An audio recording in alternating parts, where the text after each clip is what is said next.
All right, we're getting controversial today. Okay, so we're going to talk about cheated Kong gainers. I know that's a soft spot for a lot of people, a sore spot. A lot of people get upset when people say that a cheated Kong gainer isn't a Kong gainer. And I'm going to talk about it today. So I want to outline a situation for you. I want you to imagine this. So imagine that you found this really hard, unique skill, okay? And it's scary, and it's really difficult to do well, and you figure it out, and you spend a ton of time trying to figure out how to make this work. And you figure it out, and you finally get it to work properly, and it looks like this. And it's really hard. It's really hard to do well. It's scary because you get your head near the wall, and it takes a lot of balls to do, and it's really, really difficult, and you call it a Kong gainer. And then, after you've taken all that time to really work on and figure out this really difficult skill, somebody does this. And they call it a Kong gainer. And everyone agrees that that's a Kong gainer. And so what's happened is this skill that you've taken a lot of time to learn and figure out, and you've gotten the balls up to do it, and you've gotten brave enough and confident enough in your technique that you know you can do it. That move is no longer special, because what somebody can do is they can do a move that's a lot easier and takes out the scary, difficult part of the skill, and they can call it the same thing and get the same amount of recognition for it.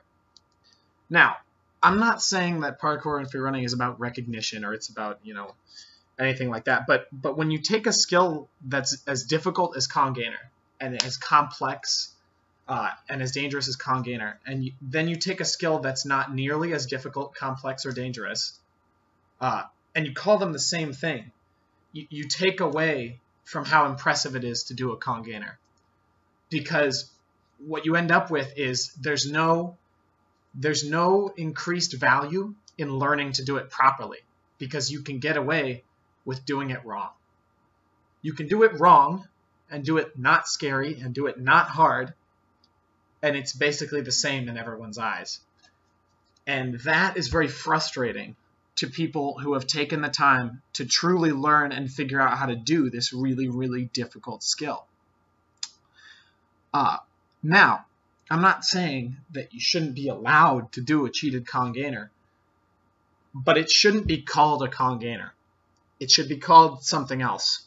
It should be called like a, I don't know, like a, I have no idea. Maybe tell me in the comments another name you think it should be called, but it should not be called the same thing, because it isn't. It's not a Kong and it's not a gainer. It takes away the difficulty of the skill, and it's not even the same move. All right, let's watch this one more time. This is not a Kong.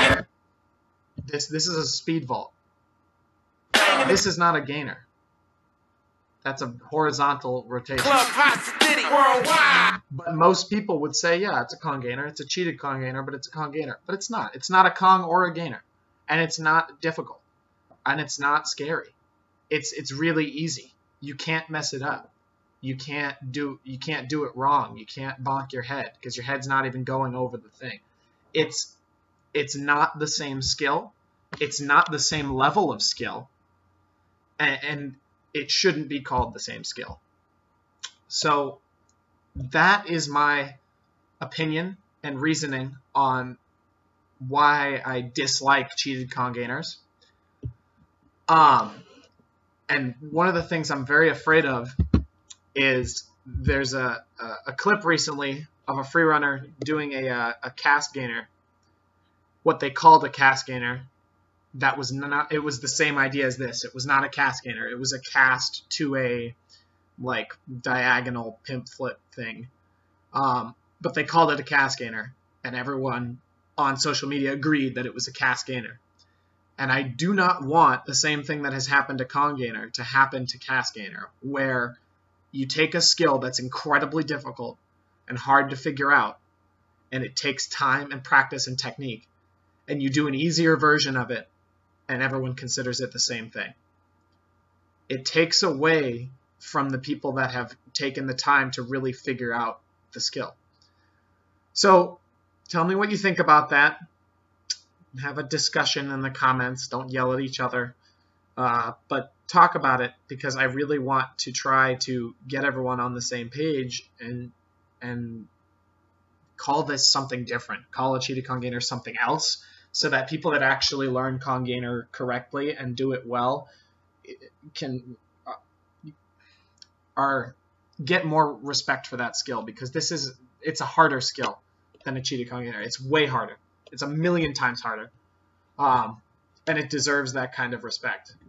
All right, so that's not a trick analysis video, but it's definitely something I wanted to talk about. And I will be putting out a new trick analysis video today as well.